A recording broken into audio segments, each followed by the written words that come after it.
एक जज अपनी पत्नी को क्यों दे रहे तलाक? रोंगटे खड़े कर देने वाली सच्ची घटना। कल रात ऐसा हुआ जिसने मेरी जिंदगी के कई पहलुओं को छू लिया। करीब 7 बजे होंगे, शाम को मोबाइल बजा। उठाया तो उधर से रोने की आवाज आई। मैंने शांत कराया और पूछा कि भाभी जी आखिर हुआ क्या? उधर से आवाज आई, आप कहाँ हैं और कितनी देर में आ सकते हैं? मैंने कहा, आप परेशानी बताइए। और भाई साहब कहाँ हैं? माताजी किधर हैं? आखिर हुआ क्या? लेकिन उधर से केवल एक रटकी, आप आ जाइए। मैंने आश्वासन दिया कि कम से कम 1 घंटा पहुंचने में लगेगा। जैसे तैसे पूरी घबराहट में मैं पहुंचा। देखा तो भाई साहब, हमारे मित्र जो जज हैं, सामने बैठे हुए हैं। भाभी जी रोना चीखना कर रही हैं।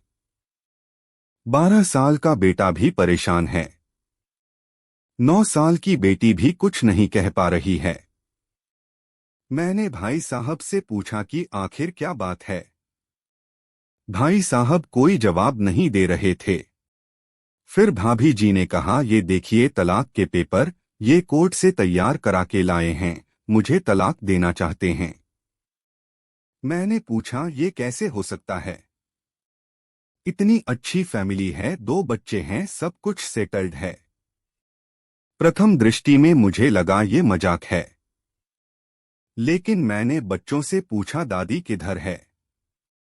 बच्चों ने बताया, पापा ने उन्हें 3 दिन पहले नोएडा के वृद्धाश्रम में शिफ्ट कर दिया है। मैंने घर के नौकर से कहा, मुझे और भाई साहब को चाय पिलाओ। कुछ देर में चाय आई। भाई साहब को बहुत कोशिशें की चाय पिलाने की, लेकिन उन्होंने नहीं पी और कुछ ही देर में वो एक मासूम बच्चे की तरह फूट फूट कर रोने लगे। बोले, मैंने 3 दिन से कुछ भी नहीं खाया है। मैं अपनी 61 साल की मां को कुछ लोगों के हवाले करके आया हूं। पिछले साल से मेरे घर में उनके लिए इतनी मुसीबतें हो गईं कि पत्नी ने कसम खा ली कि मैं माँ जी का ध्यान नहीं रख सकती। ना तो ये उनसे बात करती थी और ना ही मेरे बच्चे बात करते थे। रोज मेरे कोर्ट से आने के बाद माँ खूब रोती थी। नौकर तक भी अपनी मनमानी से व्यवहार करते थे। माँ ने 10 दिन पहले बोल दिया, बेटा तू मुझे ओल्ड एज में शिफ्ट कर दे। मैंने बहुत कोशिशें की पूरी फैमिली को समझाने की, लेकिन किसी ने माँ से सीधे मुंह बात नहीं की। जब मैं 2 साल का था तब पापा की मृत्यु हो गई थी। दूसरों के घरों में काम करके मुझे पढ़ाया, मुझे इस काबिल बनाया कि आज मैं जज हूँ। लोग बताते हैं माँ कभी दूसरों के घरों में काम करते वक्त भी मुझे अकेला नहीं छोड़ती थीं। उस माँ को मैं ओल्ड एज में शिफ्ट करके आया हूँ। पिछले 3 दिनों से मैं अपनी माँ के एक एक दोहक को याद करके तड़प रहा हूँ, जो उसने केवल मेरे लिए उठाए। मुझे आज भी याद है जब मैं 10 एथ की परीक्षा में अपीयर होने वाला था, माँ मेरे साथ रात रात भर बैठी रहती। एक बार माँ को बहुत फीवर हुआ, मैं तभी स्कूल से आया था। उसका शरीर गर्म था, तप रहा था।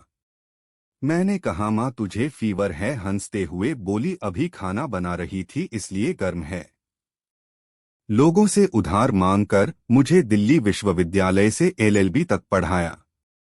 मुझे ट्यूशन तक नहीं पढ़ाने देती थीं कि कहीं मेरा टाइम खराब ना हो जाए। मेरा दोस्त यह सब कहते कहते रोने लगे और बोले, जब ऐसी माँ के हम नहीं हो सके तो हम अपने बीबी और बच्चों के क्या होंगे? हम जिनके शरीर के टुकड़े हैं, आज हम उनको ऐसे लोगों के हवाले कर आए जो उनकी आदत, उनकी बीमारी, उनके बारे में कुछ भी नहीं जानते। जब मैं ऐसी माँ के लिए कुछ नहीं कर सकता तो मैं किसी और के लिए भला क्या कर सकता हूँ? आज़ादी अगर इतनी प्यारी है और माँ इतनी बोझ लग रही हैं, तो मैं पूरी आज़ादी देना चाहता हूँ। जब मैं बिना बाप के पल गया तो ये बच्चे भी पल जाएंगे। इसीलिए मैं तलाक देना चाहता हूँ।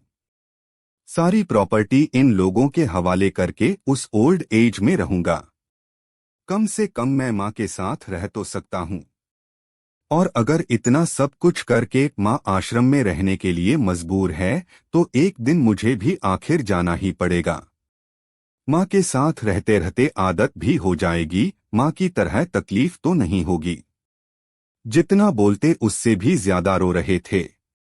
बातें करते करते रात के 12:30 हो गए। मैंने भाभी जी के चेहरे को देखा। उनके भाव भी प्रायश्चित्त और ग्लानि से भरे हुए थे। मैंने ड्राइवर से कहा, अभी हम लोग नोएडा जाएंगे। भाभी जी और बच्चे हम सारे लोग नोएडा पहुंचे।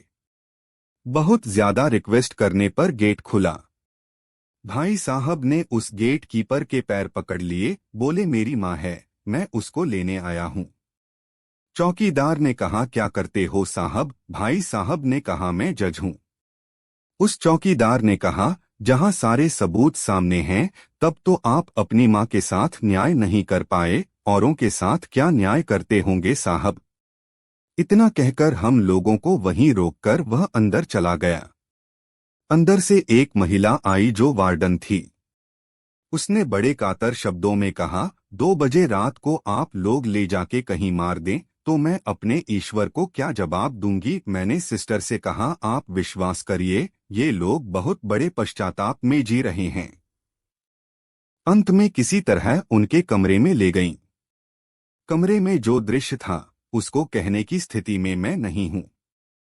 केवल एक फोटो जिसमें पूरी फैमिली है और वो भी माँ जी के बगल में, जैसे किसी बच्चे को सुला रखा है। मुझे देखी तो उनको लगा कि बात न खुल जाए, लेकिन जब मैंने कहा हम लोग आपको लेने आए हैं तो पूरी फैमिली एक दूसरे को पकड़कर रोने लगी। आसपास के कमरों में और भी बुजुर्ग थे, सब लोग जागकर बाहर तक ही आ गए। उनकी भी आंखें नम थीं। कुछ समय के बाद चलने की तैयारी हुई। पूरे आश्रम के लोग बाहर तक आए।